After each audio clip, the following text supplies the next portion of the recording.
हमको बंटना नहीं है। चाहे पंथ अनेक हों, हम सब हिंदू एक हों। उनका शंकराचार्य का पक्ष जो है अभी कोर्ट में विवादित है।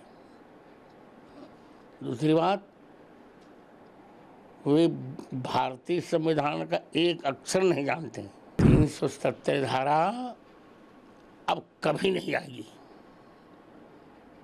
उनकी 7 पुष्टि यत्न करे तो भी नहीं आएगी। भगवाधारी को ही राजनीति करनी चाहिए।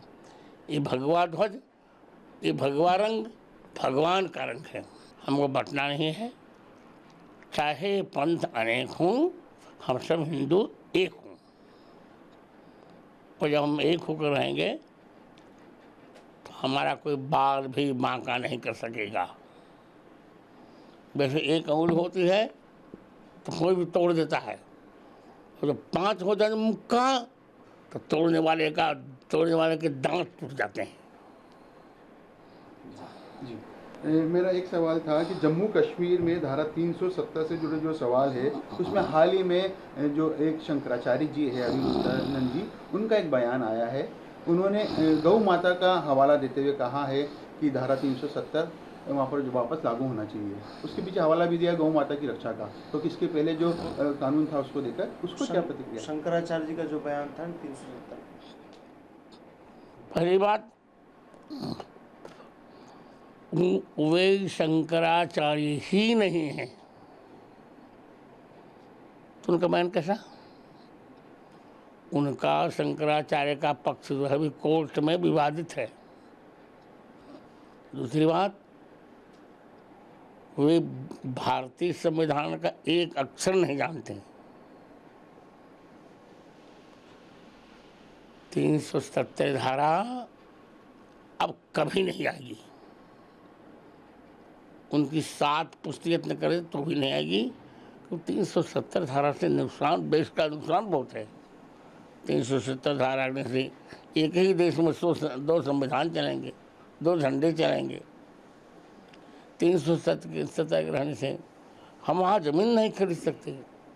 370 हम वहाँ कुछ भी नहीं कर सकते।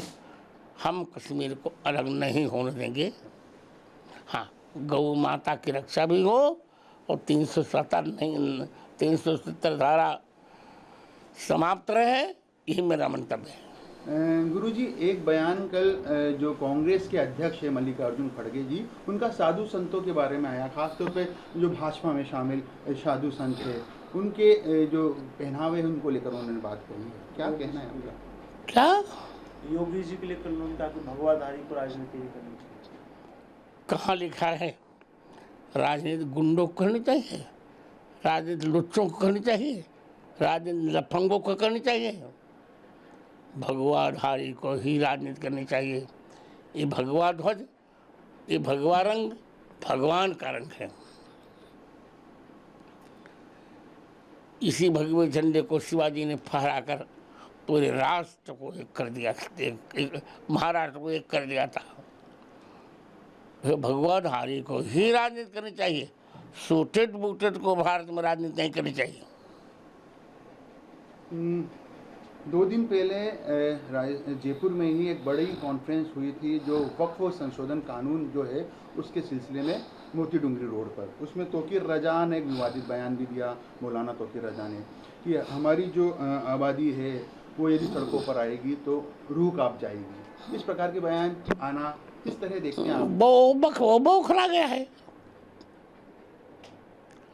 यदि उसकी आबादी ये कहती है हमारी आबादी यदि एक हो जाएगी ना, तो इनके ये 141 देशों में कहीं नहीं रह पाएंगे, तो इनको रसातल ही जाना पड़ेगा। एक सनातन जो गौड़ है उसकी भी मांग चल रही है, आपका क्या मत है इस बारे में?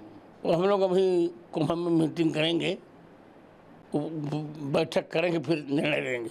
एक मेरा सवाल है, मोहन भागवत जी जो आरएसएस प्रमुख है, उन्होंने हाल ही में एक बयान दिया था कि जो तीसरे विश्व युद्ध की संभावना बन रही है वो पूरा विश्व है, उनकी निगाहें वैश्विक शांति के लिए भारत की ओर है।